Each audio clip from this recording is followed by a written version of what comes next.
Two low-level thugs thought they had the waitress cornered, laughing as she dropped her tray in terror. But they made a fatal mistake by ignoring the silent man in the corner booth. They didn't notice the tattoos crawling up his neck, or his 60-pound Pitbull uncoiling beneath the table, until the man finally stood up. By the time they realized they weren't the hunters anymore, the dog was already moving like liquid lightning. If this story pulled you in, make sure to hit that subscribe button so you never miss what's coming next. I've got another unforgettable story dropping tomorrow. And while you're here, jump into the comments and tell me where you're watching from. I love seeing our community from all around the world. Alright, let's get back into it. The moment Camilla Smith's voice cracked, the laughter behind her didn't stop, but the diner did. Forks paused midair. Conversations dissolved into silence. Even the fluorescent lights seemed to dim as her tray tilted in trembling hands, coffee sloshing over the rim and splashing across the checkered floor in dark, spreading pools. It wasn't clumsiness. It was fear, the kind that seizes your muscles and makes your breath come shallow and fast. Two men in leather jackets had her pinned between the counter and the vinyl stools, their bodies forming a wall she couldn't escape, their breath hot against her neck as they whispered threats that sounded like jokes to anyone who couldn't hear the venom beneath. Brantley leaned closer, his grin widening as tears welled in her eyes. He was enjoying this. The power, the control, the way her hands shook when he tilted his head and murmured something only she could hear. Something about remembering faces, about consequences, about how some mistakes follow you home. Carson's fingers dug into her forearm with casual cruelty, tightening when she tried to twist free. His laugh was low and mean, the kind that comes from someone who's discovered he likes hurting people and has stopped pretending otherwise. They were savoring this moment, believing this forgotten roadside diner was just another stage where no one mattered enough to interfere. They were wrong. They didn't notice the way silence spread outward like ripples on still water, claiming space around them one table at a time. The elderly couple by the jukebox had stopped eating, forks frozen above their plates. The trucker at the counter had gone rigid, his coffee cup halfway to his lips. Even the cook had paused in the kitchen window, spatula suspended, watching through the pass-through with wide eyes. And they certainly didn't notice the man seated in the corner booth by the window. Damian Davila sat perfectly still, dressed simply in a black suit with no tie, the top button of his white shirt undone. Tattoos traced the visible skin of his neck and crawled across the backs of his hands, intricate, dark, deliberate. He looked like someone who had walked through fire and come out forged rather than burned. His coffee cup lowered to the table with the soft click of porcelain on laminate, but his eyes never wavered, never blinked, tracking Brantley and Carson with the focus of someone who had learned decades ago how to disappear into crowds while missing nothing. He had the stillness of deep water, the coiled readiness of someone who understood exactly when patience ended and action began. At his feet, a gray Pitbull sat like carved stone, muscles visible beneath its short coat, a heavy chain collar catching the afternoon light. The dog's ears were forward, its body motionless except for its eyes brown, intelligent, utterly focused on the two men crowding Camilla. It didn't growl, it didn't shift. It simply watched with the kind of attention that precedes violence, patient and disciplined and absolute. Camilla's voice came out small and broken. "Please, just let me go." Brantley laughed harder, louder, as if her fear was the punchline he'd been waiting for. His hand came up to her shoulder, fingers pressing down with enough force to make her wince. "You should have thought about that last night, sweetheart." Recognition flashed across her face, raw and undeniable. Her eyes widened, her breath caught. She knew exactly why they were here. This wasn't random. This wasn't bad luck or wrong place, wrong time. This was revenge. Carson leaned in close enough that his stubble nearly brushed her cheek. "You remember now, don't you? That alley? Those flashing lights you just had to wave at?" Camilla's knees buckled slightly, but Carson's grip kept her upright, kept her trapped. Tears spilled down her cheeks, and Brantley tilted his head mockingly, his grin stretching wider. "We told ourselves we'd find you. And look, here you are, serving coffee like nothing happened." The diner had become a vacuum. No one moved, no one spoke. The only sound was the faint hum of the refrigerator behind the counter and the ragged hitch of Camilla's breathing. Brantley shoved her forward, not gently, not playfully, sending her stumbling hard into the edge of the counter. Her hip struck the corner with a painful crack, and the tray slipped from her hands entirely, clattering to the floor in a spray of broken ceramic and spilled coffee. She caught herself on the counter, gasping, her burgundy uniform stained dark down the front. "Lesson learned?" Brantley snarled, leaning over her. "Keep your mouth shut next time." That was when Damian stood. Not rushed, not dramatic, just Inevitable. He rose from the booth with the kind of deliberate precision that made time itself seem to hold its breath, unfolding to his full height in one smooth, controlled motion. The Pitbull rose beside him instantly, silent and focused, its body coiled like a spring. Damian's voice, when it came, was quiet and steady, yet it cut through the diner like a blade through silk, impossibly calm and utterly immovable. Let her go. Both men turned slowly, their grins still in place, sizing him up with lazy confidence. Just some guy in a suit. Just another customer with a dog. Nothing to worry about. Then they actually looked at him, at the tattoos crawling up his neck, at the way he stood centered, grounded, unshakable like someone who had decided something and wouldn't be changing his mind. At his eyes, cold and controlled and completely unafraid, holding a kind of quiet authority that made the air feel heavier. Brantley's grin faltered. Just slightly. Just enough. Carson's hand drifted toward the inside of his jacket, fingers seeking reassurance, seeking steel, seeking the thing that would make this problem go away. The Pitbull's muscles tensed visibly, every line of its body radiating a warning that bypassed language entirely and went straight to instinct. Not growling, not barking, just ready. Damian's gaze didn't waver. He didn't raise his voice. He simply repeated himself, each word falling like a stone into still water. Let her go. Carson's laugh came out, wrong, nervous, thin, strangled. He glanced at Brantley for reassurance, then back at Damian, his hand still hovering near his jacket. Then he made his choice. His fingers closed around something hidden beneath the leather, and he took one step forward. In less than a heartbeat, the world changed. Camilla had barely slept the night before. Every shadow on her walk home replayed in her mind like a horror film. Stuck on loop, the alley, the blood, the sickening sound of fists landing on flesh, the way Brantley's eyes had snapped toward her just before he ran. She'd tossed and turned until her sheets were tangled around her legs, her pillow damp with anxious sweat. And when morning finally came, she'd stared at her reflection in the bathroom mirror, wondering if she should call in sick. She hadn't. Because calling in sick meant admitting she was afraid. And admitting she was afraid meant accepting that what happened in that alley had changed something fundamental inside her. So she'd gone to work anyway, telling herself it was over, telling herself they'd never find her, telling herself that doing the right thing was supposed to protect you, not haunt you. She'd been wrong. The previous night had started ordinary enough. Camilla's shift had ended at 11, later than usual because Jenny had called in sick and someone needed to cover the closing duties.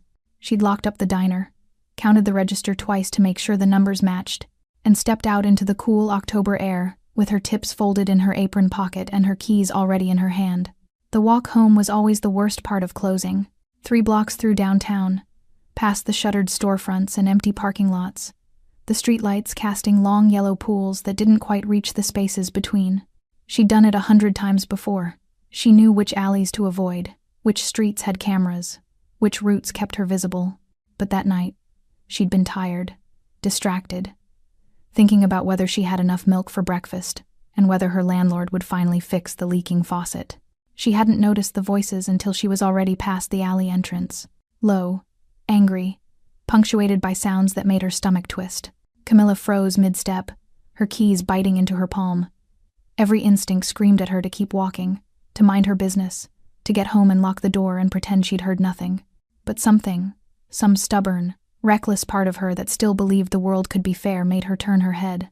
The alley was narrow and dark, lit only by the glow of a security light 2 buildings down. At first, she could only make out shapes. 3 figures, 2 standing, 1 on the ground. Then her eyes adjusted.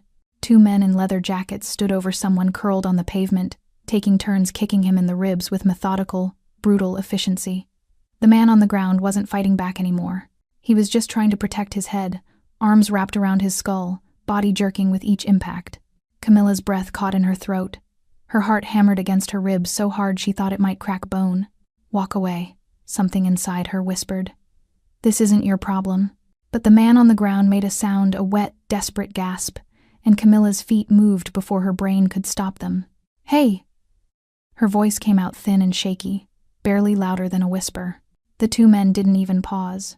One of them, the shorter one with a goatee and cold eyes, delivered another vicious kick to the victim's side. The sound it made was wrong, hollow and sharp at the same time. Hey!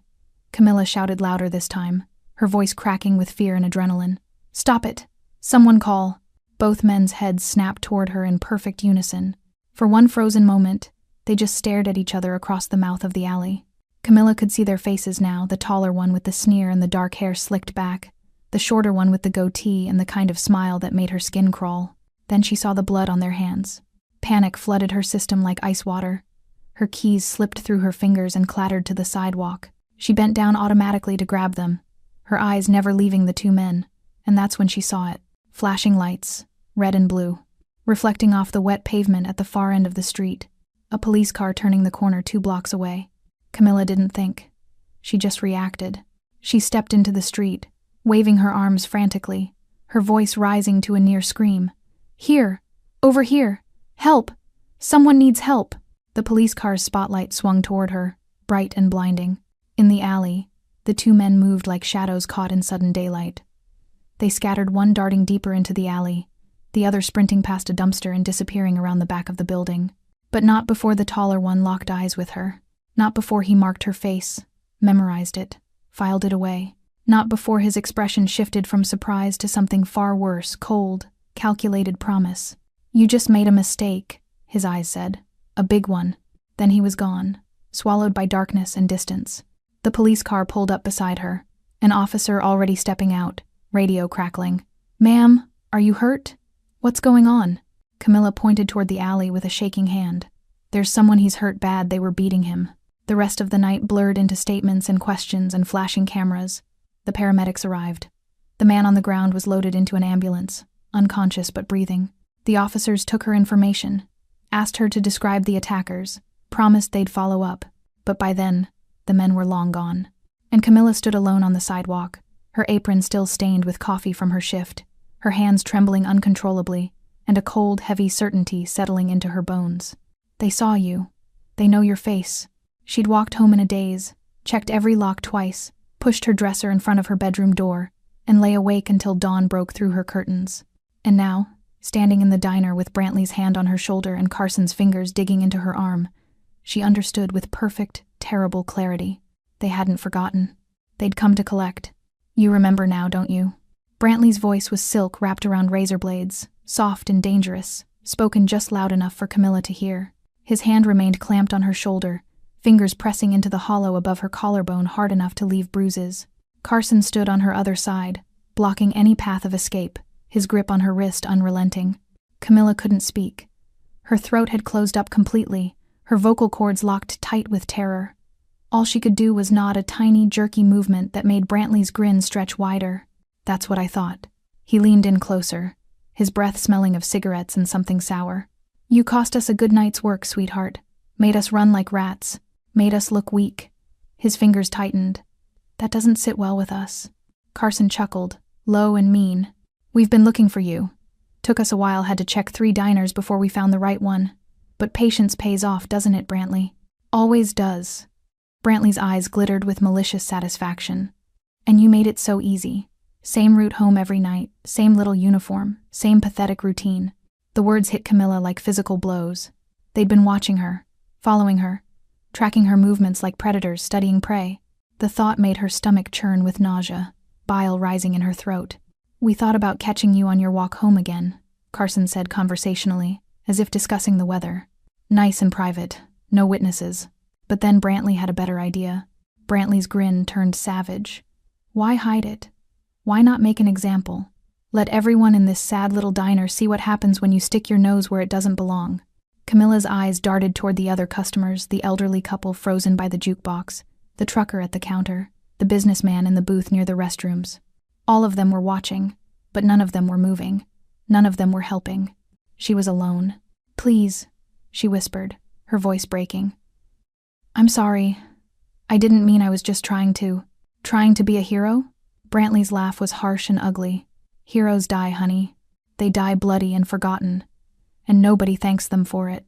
He shoved her backward again, harder this time, sending her crashing into the counter. Pain exploded through her hip and lower back. "You should have kept walking." Tears streamed down Camilla's face now, hot and unstoppable. Her burgundy uniform was soaked with spilled coffee, the fabric clinging to her skin. The broken ceramic from the dropped tray crunched under her shoes as she tried to steady herself, tried to find some dignity, some strength. But there was none left. Carson moved closer, crowding her space, his face inches from hers. You know what the best part is? Nobody here is going to stop us. Look around. He gestured lazily at the frozen patrons. They're all too scared, too smart. They know better than to get involved. He was right. The diner had become a tableau of paralysis. The elderly woman had her hand over her mouth, tears in her own eyes. The trucker was staring down at his coffee like it held the answers to the universe. The businessman had his phone out but wasn't dialing, just holding it uselessly. No one was coming to save her. Brantley grabbed a fistful of her hair, yanking her head back so she was forced to look at him. The pain was sharp and immediate, making fresh tears spill down her cheeks. Here's how this works. You're going to apologize. You're going to beg. And then we're going to decide if that's enough. I'm sorry, Camilla sobbed, the words tumbling out in a desperate rush. I'm so sorry, please. I didn't know. Louder, Brantley's grip tightened, so everyone can hear. I'm sorry. Her voice cracked, rising to something close to a scream. Please, I'm sorry. Carson laughed, delighted. That's more like it. See how easy it is when you cooperate? But Brantley's expression darkened. Not good enough. Not even close. He released her hair only to grab her arm, twisting it behind her back with practiced cruelty. Camilla cried out, the joint screaming in protest, white-hot pain shooting up to her shoulder. Stop, please stop. Why should we? Brantley snarled into her ear. You didn't stop when we told you to mind your business. You kept waving those cops down like some kind of saint. Well, congratulations, you saved one piece of trash and now you get to pay for it. The world was narrowing to a pinpoint of pain and terror. Camilla couldn't think anymore, couldn't plan, couldn't do anything except endure. Her knees were buckling. Her vision was blurring. Somewhere distant, she heard the elderly woman crying, heard someone's chair scrape against the floor as they stood, then sat back down. No one was coming. No one ever came. Carson's hand moved to her throat, not squeezing but resting there, a promise of what could happen. Maybe we should take this outside. Finish what we started. What do you think, Brantley? I think... And then a voice cut through the diner like a knife through fog. Let her go. It wasn't loud. It wasn't aggressive. But it carried an authority that made the fluorescent lights seem to buzz louder, made the air feel heavier, made every person in the room inhale sharply at the same moment. Camilla's eyes snapped toward the source, toward the corner booth by the window, where a man in a black suit had risen to his feet. Damian Davila stood with the stillness of someone who had made a decision and wouldn't be swayed.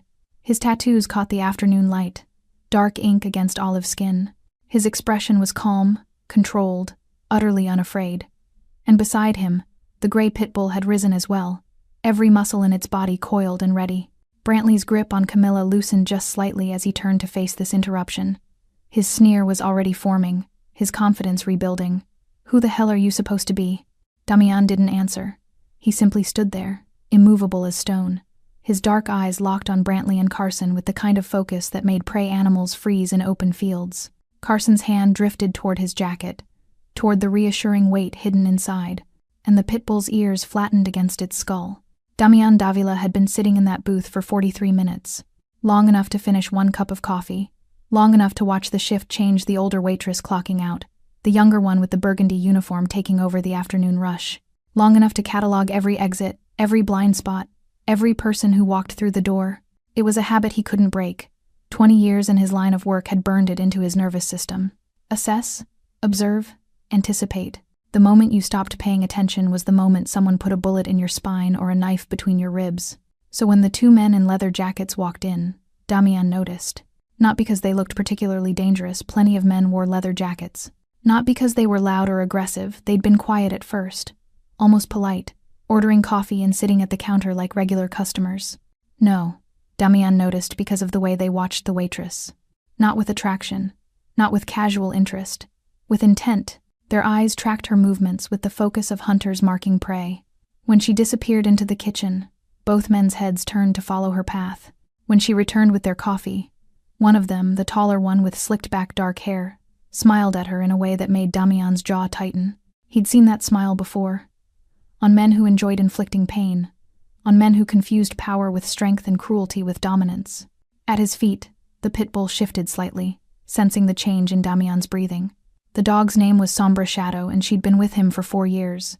Rescued from a fighting ring, half-starved and scarred, She'd learned to read him the way most people read books. She knew when he was relaxed. She knew when he was alert. And she knew when violence was coming. Damian scratched behind her ear absently, his eyes never leaving the two men. "Easy, girl," he murmured. "Not yet." Sombra settled but remained coiled, her dark eyes fixed on the men at the counter. For the next 20 minutes, Damian watched the scene develop with the grim inevitability of a slow-motion car crash. The men's body language shifted from casual to predatory. They moved from the counter to positions flanking the waitress, cutting off her escape routes. Their voices dropped to whispers meant only for her ears. And then her tray tilted, coffee spilling across the floor. Damian's hand stilled on Sombra's head. The waitress's voice cracked a sound of pure fear, and something old and cold settled into Damian's chest. He recognized that sound. He'd heard it in Medellin, in Ciudad Juarez, in a dozen blood-soaked cities where predators operated with impunity because everyone else was too afraid to intervene. He'd promised himself he was done with that life, done with violence, done with being the man who solved problems with broken bones and fear. But some promises were easier to make than to keep. "Let her go," he said quietly, more to himself than anyone else. Testing the words, feeling their weight. Sombra's ears pricked forward. The taller man, Brantley, he'd heard the other call him, shoved the waitress hard into the counter. She gasped, stumbling, her hip striking the edge with enough force to make Damian wince. The tray clattered to the floor, ceramic shattering, coffee spreading in dark pools across the checkered linoleum. And still, no one moved. No one helped. The entire diner had frozen into a collective paralysis, born of self-preservation and fear. Damian understood. He didn't blame them. Most people weren't built for violence. They went their entire lives without ever having to choose between their safety and someone else's suffering. That was a blessing, not a weakness. But Damian wasn't most people. He'd been 12 years old the first time he watched someone die. 14 when he first killed. By 20, he'd forgotten how to count. The cartel had taken him young, shaped him, forged him into something useful and terrible. He'd climbed their ranks through ruthlessness and intelligence, becoming the kind of man whose name was whispered with respect and fear in equal measure. Then he'd walked away. It had cost him everything, his family, his fortune, his identity. But he'd done it because he'd seen what that life turned people into, what it had turned him into. A machine that processed problems into corpses. For 5 years, he'd been clean, legitimate, invisible. He ran a small import business now, dealt in art and antiques, paid his taxes, kept his head down. He'd even started believing he could be normal. But normal men didn't have tattoos from the Sinaloa cartel crawling up their necks. Normal men didn't have a body count that required 3 digits to express. Normal men didn't sit in diners assessing threat levels and exit strategies out of pure instinct. And normal men didn't recognize the exact moment when restraint became complicity. Brantley grabbed the waitress's hair, yanking her head back viciously. She cried out a sound of pure anguish, and Damian felt something shift inside his chest. Not anger. Anger was hot and impulsive. This was colder, cleaner, the feeling of a decision being made at a level deeper than conscious thought. Carson's hand went to the waitress's throat, not squeezing yet, just resting there, a promise. Damian's own hand moved to the table, fingers spreading flat against the laminate. Sombra rose silently beside him, every muscle in her body tensed and ready. She didn't growl. She didn't need to. Her presence alone, compact, powerful, utterly focused, was a weapon. "Maybe we should take this outside," Carson was saying, his voice carrying false casualness. "Finish what we started." Damian stood. The movement was slow, deliberate, controlled.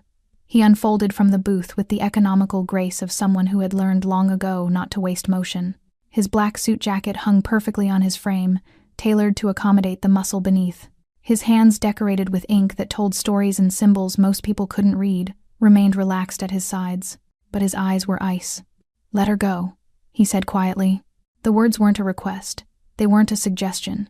They were a statement of fact, a description of what was about to happen, whether these men cooperated or not. Brantley turned, his sneer already forming. "Who the hell are you supposed to be?" Damian didn't answer. He simply stood there, centered and grounded, his gaze locked on Brantley with the kind of attention that predators reserved for threats. Beside him, Sombra's lips pulled back slightly, revealing teeth, and Carson's hand moved toward his jacket. Carson's fingers brushed the cold steel hidden inside his jacket. The weight of the gun was familiar, reassuring. He'd carried it for 3 years, a Glock 19, 15 rounds, cleaned and maintained religiously. It had gotten him out of tight spots before. It would get him out of this one. He glanced at Brantley, saw the same calculation happening behind his partner's eyes. They'd dealt with heroes before, good Samaritans who thought they could make a difference. They always backed down once they saw the gun. Always. This guy would be no different. "You should sit back down," Carson said, his voice hardening as his fingers closed around the grip. "This doesn't concern you." Damian's expression didn't change. He didn't flinch, didn't retreat, didn't show even a flicker of the fear Carson had expected to see. He just stood there, impossibly still, his dark eyes tracking Carson's hand movement with the precision of someone who had seen this dance 1,000 times before. "Let her go," Damian repeated, his voice still quiet, still controlled. "Last time I'll ask." Brantley laughed harsh and ugly. "Or what? You gonna sick your dog on us?" He finally released Camilla's hair, shoving her aside like discarded trash. She stumbled, catching herself against the counter, her breath coming in ragged sobs. "You got no idea who you're messing with, old man." "Neither do you," Damian said softly. Something in his tone made the elderly woman by the jukebox whimper, made the trucker at the counter set down his coffee cup with trembling hands, made every person in the diner suddenly desperate to be anywhere else. Carson pulled the gun free, letting it emerge from his jacket slowly, deliberately, so everyone could see. So this idiot in the suit would understand the reality of the situation. The barrel caught the afternoon light streaming through the windows, metal gleaming dull and deadly. "Last chance," Carson said, his confidence rebuilding with every second the gun remained in his hand. "Walk away. Forget you saw anything. We'll finish our business and leave." The Pitbull's growl started low, so low it was almost subsonic, a vibration that traveled through the floor and up through everyone's feet. It wasn't loud, but it was the kind of sound that triggered something primal in the human hindbrain, something left over from when our ancestors huddled in caves and feared the things that hunted in the dark. Sombra hadn't moved. She remained at Damian's side, muscles coiled, head lowered slightly, eyes locked on Carson with absolute focus. But that sound, that terrible, patient growl, promised violence beyond anything Carson had imagined. His hand wavered, just slightly, just enough. "You won't use that," Damian said, and it wasn't bravado or hope. It was certainty. "Because you're not ready to kill everyone in this diner. Not ready to explain the bodies to the police. Not ready for what comes after." Carson's finger moved to the trigger guard anyway, his jaw clenching. "You don't know what I'm ready for." "I know exactly what you're ready for." Damian took one step forward. Just one. But the space between them seemed to collapse, seemed to shrink into something intimate and terrible. "You're ready to intimidate, to threaten, to hurt someone weaker than you. But you're not ready for me." Brantley's sneer faltered. He looked at Carson, then at Damian, then at the dog that was somehow more terrifying than any weapon. "Carson, maybe we should—" "Shut up," Carson snapped, his voice cracking slightly. The gun rose higher, pointing now at Damian's chest. "I'm done talking. Sit down, or I swear to God." "You won't." 2 words, spoken with absolute conviction. And something in Carson broke. Maybe it was the pressure of the last 24 hours running from the cops, hiding in cheap motels, planning this revenge that was supposed to feel satisfying but just felt hollow. Maybe it was the way this stranger looked at him, not with fear but with something worse, pity. Or maybe it was just the animal part of his brain screaming that he'd made a terrible mistake. His hand shook. The gun barrel wavered. Damian moved. Not fast enough to seem superhuman. Not slow enough to seem careless. Just efficient. He closed the distance between them in a single fluid motion, his body angling away from the gun's line of fire even as his left hand came up and caught Carson's wrist. The movement was almost gentle, almost casual, like a teacher correcting a student's grip. Then Damian's thumb found the pressure point where Carson's wrist met his hand, and agony exploded up Carson's arm. His fingers spasmed open involuntarily, nerveless, and the gun clattered to the floor with a sound like a gavel striking wood. Carson tried to pull away, tried to strike out with his free hand, but Damian was already there, already moving, his body positioned in a way that made resistance impossible. A slight twist of the wrist Carson had been sure was his own, a small step to the side, and suddenly Carson was off balance, falling, his shoulders screaming as Damian controlled his descent with surgical precision. He hit the floor hard, face first, the air blasting from his lungs. Before he could even think about getting up, a weight settled onto his back, compact, powerful, unmistakable. Sombra had moved like liquid lightning, covering the distance in 3 silent bounds. Now she stood over Carson, her front paws pressed against his spine, her weight distributed in a way that kept him pinned without crushing him. Her face was inches from his neck, breath hot against his skin, that low growl continuing like an engine running at idle. Carson froze completely, terror flooding his system. He could feel her teeth not touching him, not yet, but there, close enough that any movement might trigger an attack he wouldn't survive. "Don't move," Damian said quietly. Not to Carson, to Brantley. Brantley had taken 2 steps toward them. His hands balled into fists, his face twisted with rage and fear and disbelief. But now he stopped, frozen like everyone else, watching his partner pinned beneath a dog that weighed maybe 60 pounds but seemed to carry the weight of mountains. "This is done," Damian said, his voice carrying to every corner of the diner. "It's over." Brantley's mouth opened, closed, his hands slowly uncurled. And Camilla, still pressed against the counter, watched through tears as the world tilted on its axis. For 3 eternal seconds, no one breathed. Carson lay frozen beneath Sombra's weight, his cheek pressed against the cold linoleum, coffee soaking into his jacket. The Pitbull's growl had stopped, but somehow the silence was worse. He could feel her muscles trembling not with fear or excitement, but with restraint, with the discipline of a weapon waiting for permission to fire. Brantley stood paralyzed 5 feet away, his brain struggling to process what had just happened. One moment Carson had the gun, one moment they had control, and then, nothing. Just emptiness where their power used to be. "Get up," Damian said quietly, his eyes never leaving Brantley. Slowly, it took Brantley a moment to realize the command was meant for him, not Carson. His legs felt disconnected from his body, his movements jerky and uncertain as he straightened from his aggressive stance. His hands remained at his sides, but they were shaking now, the tough guy confidence bleeding out of him like air from a punctured tire. Damian bent smoothly, picked up the fallen Glock with 2 fingers like it was contaminated, and ejected the magazine with practiced ease. The bullets clattered onto a nearby table, scattering across the surface. He cleared the chamber 1 round, spinning through the air, before landing among the salt and pepper shakers, then set the empty weapon on the counter, far from Carson's reach. The entire sequence took maybe 5 seconds, but it was performed with such casual competence, such absolute familiarity with firearms, that everyone watching understood something fundamental had shifted. This wasn't some random customer playing hero. This was someone who had handled guns so many times they'd become extensions of his hands. Someone who had disarmed threats the way other people tied their shoes. Someone dangerous. "Sombra," Damian said softly. "Heel." The Pitbull dismounted from Carson's back immediately, moving to Damian's left side and sitting with military precision. Her eyes remained fixed on both men, her body language still coiled and ready despite the command to stand down. Carson gasped, sucking in air, his ribs aching from where he'd hit the floor. He started to push himself up, and Damian's voice stopped him cold. "I didn't say you could move." Carson's arms locked. He stayed down, face still pressed to the floor, humiliation flooding through him hotter and more painful than any physical injury. Behind the counter, Camilla watched with wide, disbelieving eyes, her hand pressed to her mouth. Brantley found his voice, though it came out strangled and desperate. "You don't know what you're doing. You don't know who." "I know exactly who you are," Damian interrupted, his tone flat and emotionless. "Small-time enforcers. Maybe street soldiers if you're lucky. You hurt someone last night," this woman saw, "and you came here for revenge because your pride couldn't handle being interrupted." Brantley's face went pale. "How did you—" "Because I've seen 1,000 versions of you." Damian took 1 step forward, and Brantley took 2 steps back, nearly tripping over a chair. Men who confuse brutality with strength, who think fear is the same as respect, who pick soft targets because anything else would expose how weak you really are. The words landed like physical blows.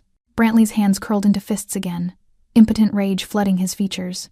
"You don't know anything about us, about what we've done, what we're capable of. You're capable of beating an unarmed man in an alley," Damian said coldly. "Capable of terrorizing a waitress who weighs maybe 120 pounds. Capable of pulling a gun in a public place full of witnesses." He tilted his head slightly. "But you're not capable of following through. Because if you were, Carson would have pulled that trigger the moment I stood up." Carson flinched against the floor, the truth of it cutting deeper than any insult. "So here's what's going to happen," Damian continued, his voice dropping even lower, taking on a quality that made the temperature in the diner seem to plummet. "You're going to get up. You're going to walk out of here, and you're never going to come near this woman again." "Or what?" Brantley spat, trying desperately to salvage some shred of dignity. "You gonna kill us? In front of all these witnesses?" Damian smiled then, just a slight curve of his lips entirely without warmth. "I don't need to kill you.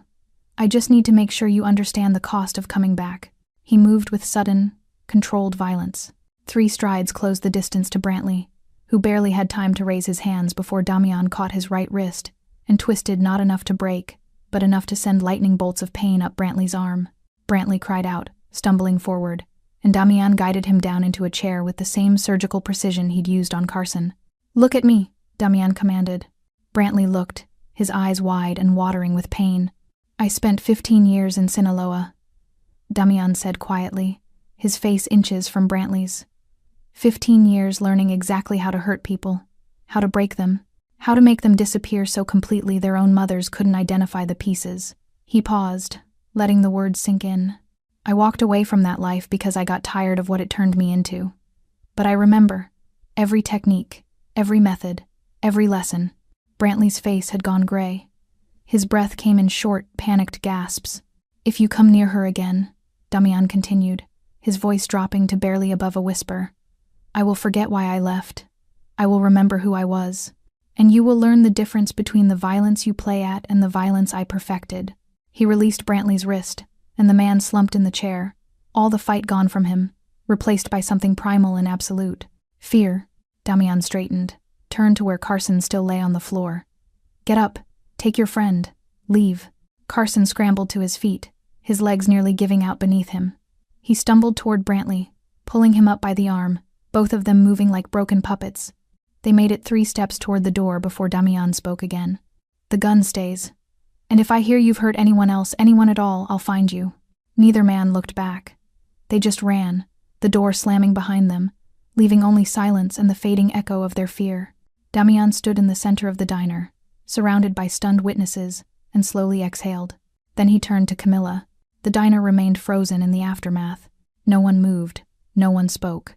The only sounds were the faint hum of the refrigerator behind the counter, and Camilla's ragged breathing as she pressed herself against the wall, her hands still trembling, her burgundy uniform dark with spilled coffee and sweat. Damian watched the door for a long moment, his body still coiled with readiness, listening for the sound of returning footsteps or engines starting. But there was nothing, just the empty street beyond the glass, the afternoon sun casting long shadows across the parking lot. Brantley and Carson were gone, and they wouldn't be coming back. He knew their type. They would run until their legs gave out, would find the nearest hole to crawl into, would spend the next week looking over their shoulders and jumping at shadows. Men like that, men who built their confidence on intimidation and preyed on the helpless, crumbled completely when confronted by someone who understood violence at a deeper level than they could imagine. They were done, finished, broken. Damian turned slowly, his eyes sweeping across the diner.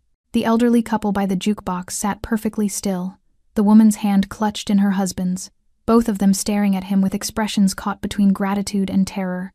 The trucker at the counter had both hands flat on the surface, palms down, like he was afraid any movement might draw attention. The businessman near the restrooms had his phone out but hadn't dialed, hadn't filmed, hadn't done anything except bear witness. And in the center of it all stood Camilla, looking like she might collapse at any moment. Damian took 1 step toward her, and she flinched.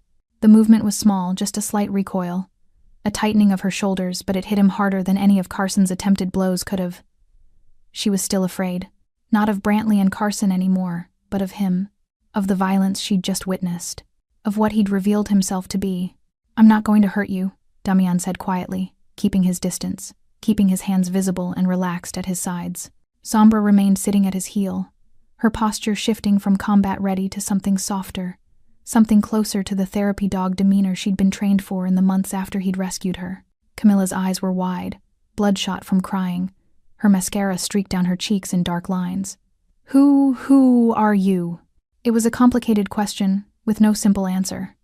Damian Davila had been many things: enforcer, executioner, lieutenant in an organization that controlled territories the way governments controlled countries. He'd been feared across 3 states and 2 countries, his name spoken in whispers, his reputation built on a foundation of blood and broken promises. But that was before. That was the man he'd buried 5 years ago. Someone who doesn't like bullies, he said instead, offering the simplest truth he could. Camilla's laugh came out wet and broken. That's not an answer. It's the only one that matters right now. Damian glanced at the gun, still sitting on the counter, the scattered bullets on the nearby table. Do you have a manager here? Someone who should know what happened? She nodded jerkily. Tom, he's in the back office. He's probably...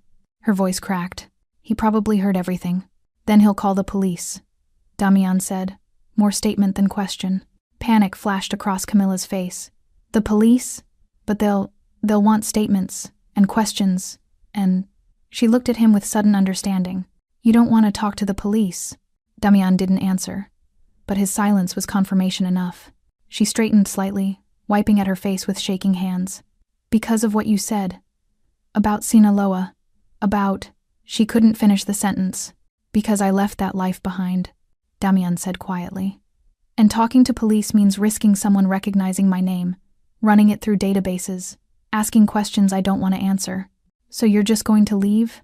There was something in her voice, not quite accusation, but close. Just walk away like nothing happened? Yes. The bluntness of it seemed to surprise her. She stared at him for a long moment, her expression cycling through confusion, anger, and something that might have been disappointment. Why did you even help me then, if you're just going to disappear? It was another complicated question. Damian could have told her about the promises he'd made to himself when he walked away from the cartel, about trying to balance the scales, to find redemption in small acts of protection that could never erase what he'd done but might somehow make the weight slightly more bearable. But those were his burdens to carry, not hers. Because you needed help, he said simply. And no one else was going to give it. Something in Camilla's expression shifted. The fear didn't disappear, he could still see it in the tension around her eyes, in the way she kept one hand braced against the counter but it was joined by something else. Recognition, maybe, or understanding. Thank you, she whispered. The words felt inadequate for what had just happened, but Damian nodded anyway. You did nothing wrong. Last night, when you called for help that took courage, don't let them make you think otherwise. Tears welled in her eyes again. But this time they weren't born entirely of fear. I thought I was going to die. I thought no one would stop them. Someone always stops them, Damian said. Eventually, from the back of the diner, a door burst open. A middle-aged man in a grease-stained shirt emerged, his face red and panicked. Camilla! Are you Jesus Christ? What happened out here? His eyes swept across the scene, the spilled coffee, the broken ceramic, the gun on the counter, the scattered bullets before landing on Damian with sudden suspicion. Who the hell are you? Someone who was leaving, Damian said evenly. The manager's eyes narrowed. Like hell you are. You're staying right there until the cops. Tom, no, Camilla interrupted, her voice stronger than it had been moments before. He helped me. Those men, they were going to... She couldn't finish, but she didn't need to. The evidence was written across her tear-stained face, her stained uniform, her trembling hands. Tom's expression shifted from suspicion to confusion, to something approaching understanding. The guys who ran out? They were? They're gone, Camilla said firmly, and he made sure they won't come back. Tom looked between them, clearly struggling with the decision. Finally, he sighed heavily. I'm still calling the police. There's a gun here, for Christ's sake. But, he looked at Damian. Give me 5 minutes before I dial. It was more grace than Damian deserved. He nodded once, then turned toward his booth. Damian moved toward his booth with the same controlled efficiency he'd displayed throughout the confrontation. No rushing, no theatrics, just purposeful steps that carried him back to where his coffee sat cold and forgotten, where his world had been simple and quiet before violence had called him back into the light. Sombra followed at his heel. Her body language relaxed now, the combat readiness fading into something gentler. She'd done her job perfectly, controlled aggression, disciplined restraint, the perfect balance between protection and restraint that he'd spent months training into her after the rescue. He reached for his jacket, draped across the back of the booth, simple black leather, worn soft from years of use. Expensive once, but now just comfortable. His fingers closed around the material, and he turned back toward the center of the diner. Camilla was still pressed against the counter, her arms wrapped around herself, shaking like a leaf in a storm. The adrenaline was crashing now, leaving her system in a flood that made her knees weak and her vision blur. Tom had moved to her side, speaking in low, soothing tones, but she barely heard him. All she could focus on was the cold that had seeped into her bones. Not from temperature, the diner was warm, almost stuffy, but from shock. From the bone-deep understanding of how close she'd come to something terrible. Damian approached slowly, reading her body language, giving her space to refuse his proximity. When he was close enough to speak without the entire diner hearing, he stopped. "May I?" he asked quietly, indicating the jacket. Camilla looked at him with confusion clouding her tear-streaked face. "What?" "You're in shock," Damian said simply. "Your body temperature is dropping. This will help." Before she could respond, before she could process whether she wanted help from someone who had just casually dismantled two armed men, he stepped forward and draped the jacket across her shoulders with surprising gentleness. The leather was still warm from his body heat, still carried the faint scent of expensive cologne and something else, coffee, maybe, or the peculiar smell of well-maintained firearms. The weight of it settled across her shoulders like an anchor, grounding her, pulling her back from the edge of the panic spiral she'd been teetering on. "I can't," she started, her hands coming up automatically to remove it. "This is yours. I shouldn't." "Keep it," Damian said. His voice was different now, softer, lacking the edge of command that had cut through the diner minutes ago. "At least until you stop shaking." Camilla's hands stilled on the lapels. She looked down at the jacket, at her own trembling fingers, and something inside her cracked. Not broke, just opened, like a dam releasing pressure it could no longer contain. The sob came from somewhere deep in her chest, ragged and raw, then another. Then she was crying in earnest, her whole body shaking with the force of emotions she'd been holding back since the moment Brantley and Carson had walked through the door. "I'm sorry," she gasped between sobs. "I'm sorry, I can't." "Don't apologize," Damian said quietly. "You survived. That's what matters." Tom had backed away slightly, giving them space, his own expression twisted with guilt and helplessness. The other patrons remained frozen, uncertain whether to approach or give privacy, trapped in the awkward space between compassion and self-preservation. Camilla pulled the jacket tighter around herself, using it like a shield, like armor against the world. "I thought I was going to die," she whispered. "I thought they were going to—" The words caught in her throat, too terrible to speak aloud. "But they didn't," Damian said, and there was something in his tone, not quite comfort but certainty. Absolute, unshakable certainty. "And they never will. What I told them wasn't a bluff. If they come near you again, I'll know. And I'll finish what I started." She looked up at him then, really looked at him. Past the tattoos and the stillness and the violence she'd witnessed, and what she saw surprised her. His eyes weren't cold anymore. They were tired. Old in a way that had nothing to do with age, and everything to do with the weight of things seen and done. There was regret there, buried deep beneath layers of control and discipline, and something else, something that looked almost like recognition. He saw himself in her, she realized. Saw someone who had done the right thing and been punished for it. Someone who had tried to help and found themselves marked for retribution. "You did the right thing last night," Damian continued, his voice quiet enough that only she could hear. "Calling for help, refusing to look away. That took more courage than anything I did today." "It didn't feel like courage," Camilla said bitterly. "It felt like stupidity. Look where it got me. It got you here. Alive. Standing." Damian glanced toward the door, toward the empty street beyond. "Those men wanted you to regret helping that person in the alley. Wanted you to feel like kindness was a mistake. Don't give them that. But they found me. And I found them," Damian interrupted gently. "The world isn't only full of predators, Camilla. Sometimes there are people watching. People who step in when the line gets crossed." She wanted to believe him. Wanted to believe that somewhere in the chaos and cruelty of the world, there were still people who would stand between the helpless and the wolves. But it was hard. So hard. "What if they come back?" she whispered. "They won't." "How can you be sure?" Damian's expression shifted slightly, something dark flickering behind his eyes. "Because I know men like them. I used to be one of them or worse. I know exactly what breaks them. And they're broken now. Completely." The admission hung in the air between them, heavy and honest. Camilla should have been more afraid, should have recoiled from the casual way he acknowledged his past. But instead, she felt something strange. Safety. This man, this dangerous, violent, tattooed stranger, had protected her when no one else would, had put himself between her and harm without hesitation, without asking for anything in return. And now he was standing here, giving her his jacket, speaking to her like she mattered.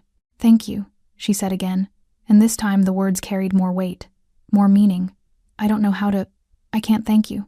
Damian nodded once, accepting the gratitude without false modesty or deflection. You're welcome. From the back office, they heard Tom's voice rising slightly, the sound of him dialing, speaking to someone on the phone. The police would be here soon. Questions would be asked. Statements would be taken. And Damian needed to be gone before that happened. I have to go, he said quietly. Camilla's hands tightened on the jacket. Will I see you again? It was a strange question to ask a stranger. But he didn't feel like a stranger anymore. He felt like the only solid thing in a world that had tried to shake her apart. Damian was quiet for a moment, considering. I come here sometimes, he said finally. For the coffee, for the quiet. It wasn't a promise. But it wasn't a refusal either. Keep the jacket, he added. Consider it a reminder. Of what? His lips curved into something that wasn't quite a smile but was close. That someone was watching, and that you're stronger than you think. Before she could respond, he turned and walked toward the door, Sombra moving silently beside him. His hand was on the handle when Camilla called out, What's your name? He paused, half-turned, his profile sharp against the afternoon light streaming through the windows. Damian. Then he was gone, the door closing softly behind him, leaving nothing but the lingering warmth of his jacket and the profound silence of a diner full of people trying to process what they'd just witnessed. Camilla stood there, wrapped in leather that smelled like safety, and finally let herself breathe. The diner didn't return to normal immediately. For several long minutes after Damian walked out, everyone remained frozen in their positions, as if afraid that moving too quickly might somehow rewind time and bring the violence back. The elderly woman by the jukebox was crying softly, her husband's arm around her shoulders, both of them staring at the space where the confrontation had unfolded, like it was a stage that might come alive again at any moment. The trucker at the counter finally moved, his hand shaking as he lifted his coffee cup to his lips. He took a sip, grimaced when he realized it had gone cold, and set it back down with a soft clink that seemed too loud in the heavy silence. Tom emerged from the back office, his face pale and drawn. Police are on their way, they said. He paused, looking at Camilla with something between concern and helplessness. They said not to touch anything, to preserve the scene. Camilla laughed, a broken, hysterical sound that didn't match the situation. The scene. Like this is a crime show. She pulled Damian's jacket tighter around her shoulders, drawing comfort from its weight. What do I even tell them? The truth, Tom said, though he didn't sound entirely convinced himself. 2 men came in. They threatened you. Another customer intervened. He glanced at the gun, still sitting on the counter, at the scattered bullets on the table. They'll have questions about him, though. About where he went. He left, Camilla said flatly. That's all I know. It wasn't entirely true. She knew his name. She knew about Sinaloa, about the 15 years he'd spent learning violence, about the life he'd walked away from. But those were his secrets to keep, his burdens to carry. And after what he'd done for her, she owed him at least that much. Tom nodded slowly, seeming to understand what she wasn't saying. Okay, we'll keep it simple then. The businessman near the restrooms finally put his phone away and stood, moving toward the counter with careful, measured steps. I saw everything, he said quietly. If the police need a witness statement, I can confirm what happened. Those men were the aggressors. That other man, he was defending her. Me too, the trucker added, his voice rough. I saw it all. They had her cornered, had a gun. That guy just stopped them. One by one, the other patrons added their voices. The elderly couple, the young woman in the corner booth who Camilla hadn't even noticed was there. The cook, still standing in the kitchen window with his spatula forgotten in his hand. They had all watched, all frozen in fear. But now, in the aftermath, they were willing to speak, to make sure the story was told correctly, to ensure that Camilla wouldn't face this alone. Something loosened in her chest, a knot of isolation she hadn't realized had formed. She wasn't alone. These people had been paralyzed by fear, yes, but they weren't indifferent. They cared. They would stand with her when it mattered. Thank you, she whispered, her voice thick with emotion. All of you. Thank you. Tom squeezed her shoulder gently. Why don't you sit down? You've been standing this whole time. You must be exhausted. Camilla nodded numbly and moved toward the nearest booth, not the one Damian had occupied, that felt too sacred somehow, but one close by. She slid into the vinyl seat, and immediately her legs began to shake violently, the adrenaline finally draining from her system completely. The cook disappeared into the kitchen and returned moments later with a glass of water and a clean dishcloth. For your face? He said gruffly, setting both on the table. And drink the water. All of it. She obeyed mechanically, wiping away the mascara streaks, the tears, the evidence of her terror. The water was cold and clean, and it helped settle her stomach, helped pull her back into her body. Outside, sirens wailed in the distance, growing closer. Camilla's hands tightened around the glass. The police. They would want to know everything. They would ask about Brantley and Carson, about what they'd said, about why they'd targeted her. And she would have to tell them about the alley, about the man being beaten, about how she'd called for help and inadvertently painted a target on her own back. She would have to relive it all again. But as the sirens grew louder and the first patrol car pulled into the parking lot, Camilla realized something that surprised her. She wasn't afraid anymore. Oh, she was shaken, traumatized. Her hands still trembled and her breath still came too fast, and she knew she wouldn't sleep properly for days. But the bone-deep terror that had gripped her since last night, the certainty that she was hunted, that nowhere was safe, that her act of courage had doomed her, that was gone. Because Damian had been right.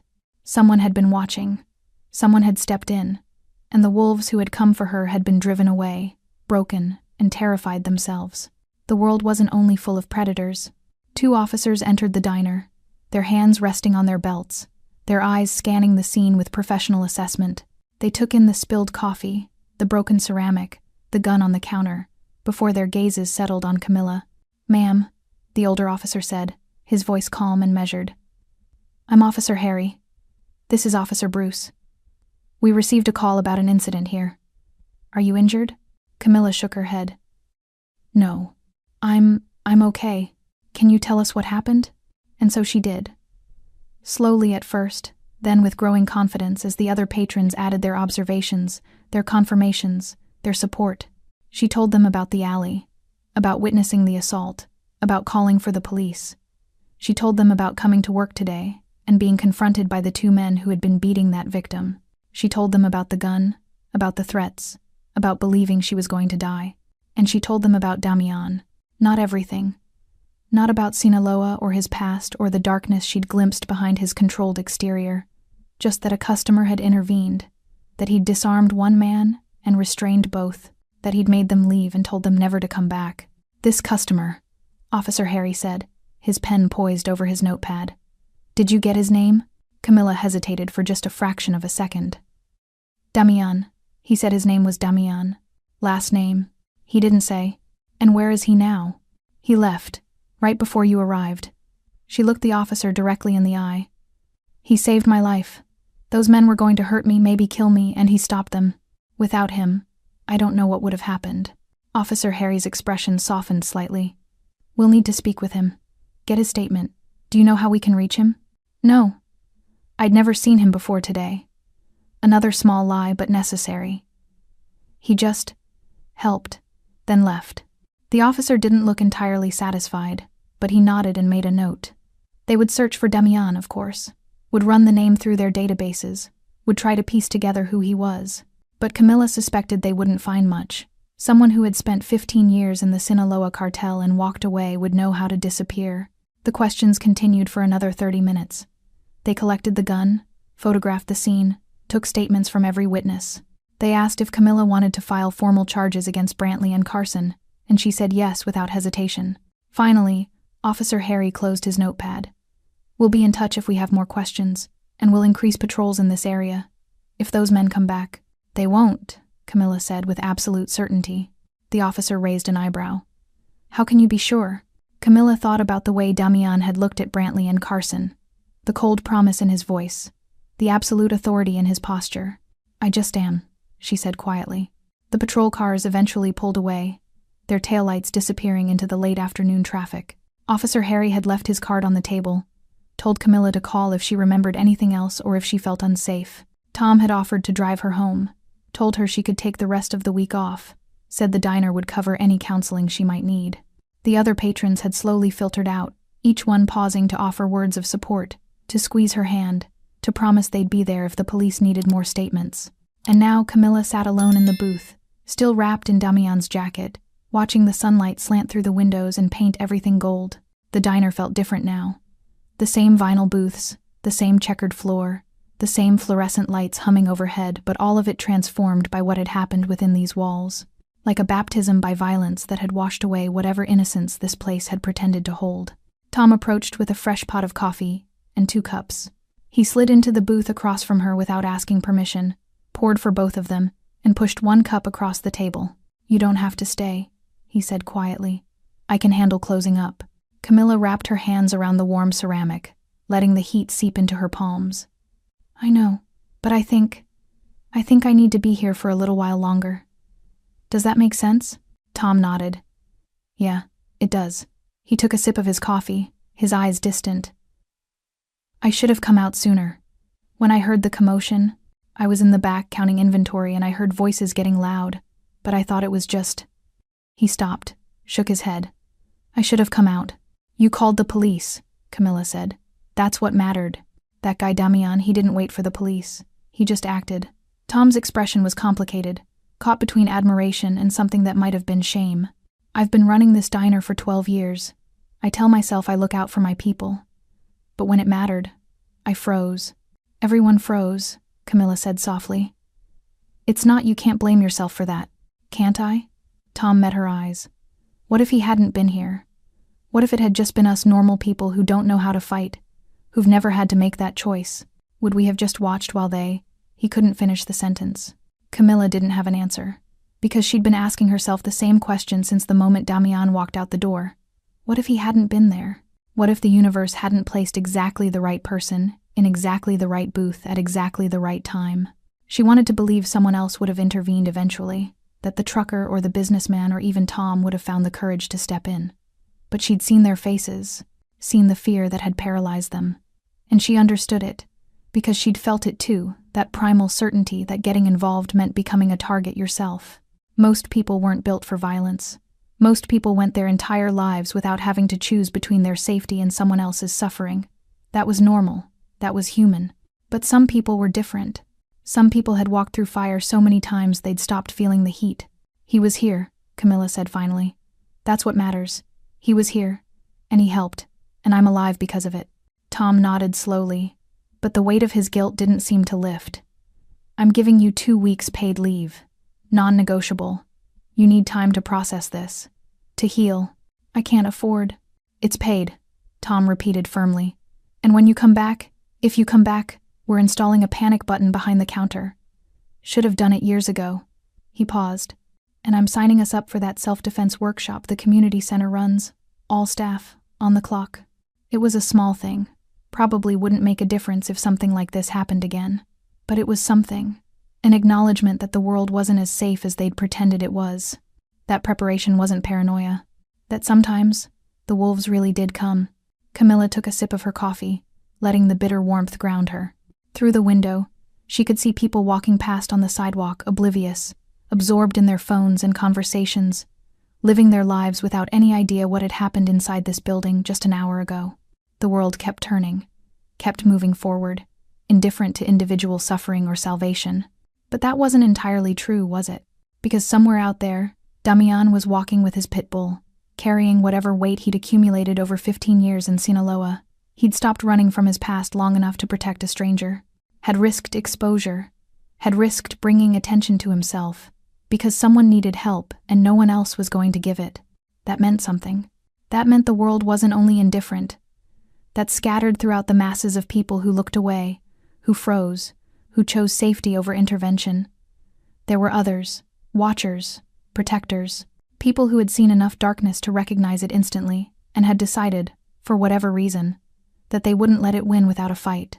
The door chimed, and Camilla's head snapped up, her heart rate spiking instantly.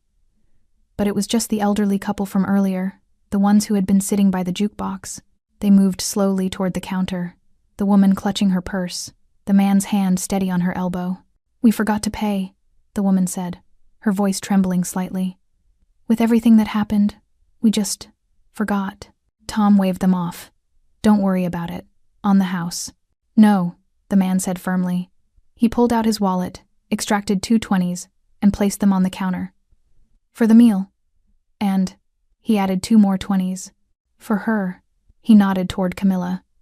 "For having the courage to help someone last night. For being the kind of person who doesn't look away. The woman stepped forward, her eyes bright with tears. My grandson, he was mugged last year, beaten badly, and people walked past. Dozens of people, and not one stopped to help. She reached out and took Camilla's hand. What you did calling for help when you saw someone in trouble that matters. Don't ever think it doesn't. Camilla's throat tightened, words failing her. She could only nod as the elderly woman squeezed her hand once more before turning to leave with her husband. The money sat on the counter, more than any tip she'd ever received, more than the couple's meal had cost. It wasn't about the amount. It was about acknowledgement, about being seen, about knowing that her choice to help, even when it had cost her so dearly, had meant something to someone. Tom picked up the bills and brought them to the booth, setting them in front of her. She's right, you know. What you did took real courage. It didn't feel like courage, Camilla said quietly. It felt like instinct. Like I couldn't not do it. That's what courage is, Tom replied. Doing the right thing even when every instinct is screaming at you to run. They sat in companionable silence for a while, drinking their coffee, watching the afternoon fade into early evening. The diner's neon sign flickered to life outside, casting red and blue shadows across the parking lot. Eventually, Camilla shrugged out of Damian's jacket and folded it carefully, her fingers lingering on the worn leather. She would keep it safe, would hold on to it like a talisman, a reminder of the day she'd learned that sometimes, not always, but sometimes someone was watching. I think I'm ready to go home now, she said softly. Tom nodded and stood, offering his hand to help her out of the booth. As they walked toward the door, Camilla paused and looked back at the corner booth by the window. The one where Damian had sat, the one where he'd positioned himself to see the entire diner, to watch for threats, to be ready. She wondered if he'd chosen that booth deliberately, if he always sat where he could see everything, observe everyone, prepared to intervene if the moment required it. She suspected he did. And she wondered how many other people had been saved by his watchfulness, how many threats he'd neutralized before they could fully form, how many times he'd stepped between the helpless and the wolves without anyone even knowing. Some people survived because they were lucky. Others survived because they were brave enough to call for help when they saw injustice. And some survived because somewhere, in a booth by the window or a corner of a room or a shadowed doorway, someone dangerous was watching someone who had decided that whatever darkness lived in their past, they would use it to cast light for others. Camilla stepped out into the evening air, Tom's hand steady on her elbow, and felt the weight of fear finally begin to lift. The wolves had come for her, but someone had been watching, and she was still here, still standing, still alive. That was enough. Thanks for staying with this story right till the final moment. You're the reason these stories come alive. If you're ready for another powerful journey, just tap the next video on your screen. And before you go, leave a quick comment and rate this story from 1 to 10. I'm excited to see your thoughts and connect with you down there.